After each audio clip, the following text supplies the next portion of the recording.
to InHouse Publishing today. We're very lucky to have with us Benjamin Clun. Thank you for having me. You're very welcome. Thanks for coming in.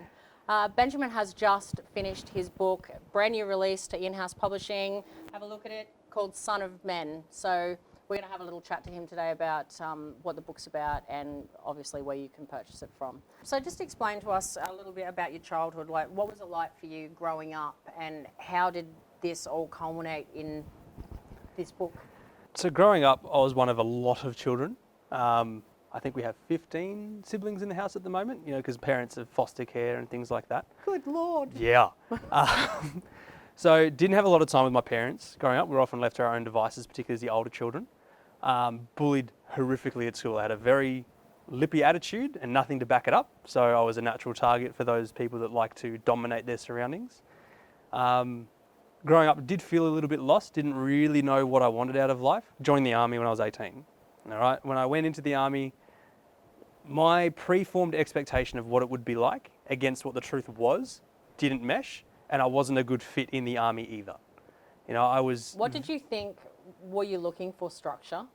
I think so, or looking for people I could role model, I think, in a nutshell. I was very disrespectful towards authority, which army's probably not a good place for that. No, I don't think so. What was I thinking? I didn't really like being told what to do, and while some of my values aligned with that of the army, others didn't. I ended up being what we'd probably call a bad person. You know, I openly advocated for the shooting of refugees. Like, mental. How could a person like I was be considered a good person by anyone? When I left the army, I was 21. Medical discharge, done. Thanks for coming. My partner at the time was pregnant. I didn't have a job. And when my son was born, I was still 21 and didn't really know what I was doing. Still a fairly average guy. And it's almost embarrassing to me looking back and looking at what I was like. I'm very, very grateful that a lot of people took the time with me to explain, look, you're wrong, but I'll let you figure that out for yourself. And we can actually talk about these subjects in depth. And that's changed my whole view of anyone that I disagree with, just because even though we may disagree, minds can be changed. Absolutely. And if we're responding with hate, with disrespect, with aggression, we're not changing someone's opinion, we're hardening it. Yeah. So when I looked for something to help me become a better person, I couldn't find anything. So I started writing. It was cathartic for me, writing my problems and, you know, this is what I want to be. So it was journaling. Yeah, it's how it started. And it culminated in the manuscript that you're holding. And it was, look, I feel significantly better as a man now because I figured out a calmness and a sense of self from doing it myself. You know, I had to make myself who I am. And it took me a couple of years, and it was a painful journey. And my hope is that this book can shorten that time for others. You know, those 15 to 18-year-old men that are coming out of high school, those 40 to 50-year-old men that are raising teenagers, those people that are teachers, educators, leaders, those people that have a position of influence over another person, because it can help them at the very least ask the right questions, if not actually discover more about who they are and how they can pull more out of the people they're in charge of. So what do you think the book can do for the people that read it? At the very least, start the conversation.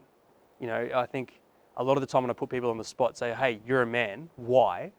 I never get an answer that someone's ever thought about. I could do the same thing if you're a plumber, why? Oh, because I put two pipes together. You know, everyone has an answer for their job or for their, you know, hobby, but no one can tell me why they are who they are.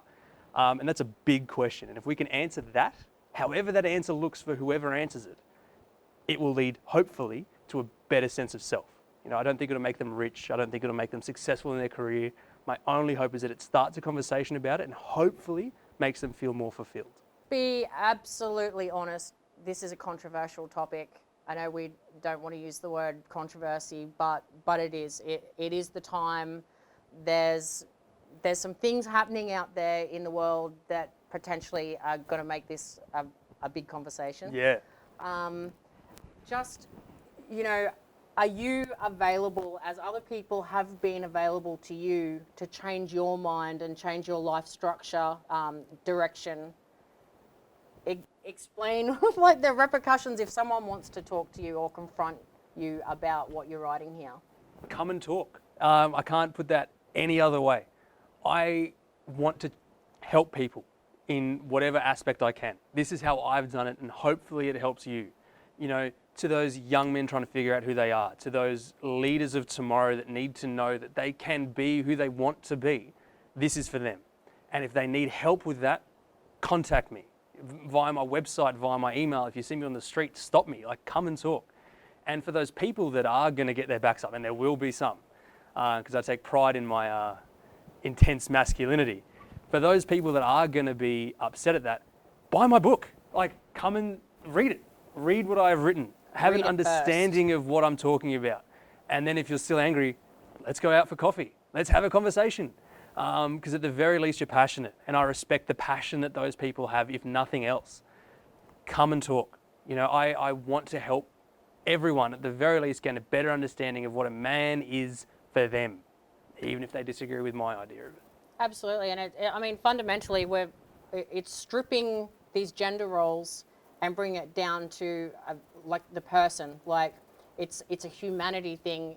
It's you know, it's going above gender, isn't it? Absolutely. And basically, allowing people to have the feelings that they have, and develop them and learn from people like yourself that are going through journeys, and it's an ongoing journey. You're only young, so. Absolutely, and it'll go on forever. Hopefully we see people start to pick up this conversation more. You know, if we can stop attacking young men for their desire to be masculine, if we can stop attacking young women for their desire to be strong, confident leaders, if we can see a united piece together in strong sense of self, I think the world will be a much better place. Absolutely. Hopefully this starts that conversation. So you've heard it. I hope you've found a little bit of insight into Benjamin and, you know, the journey that he's on and what he's put in these pages, and wanting to share. And it is all about sharing the message. At the end of the day, the message is very important. Whether you're male or female, we all want positive role models.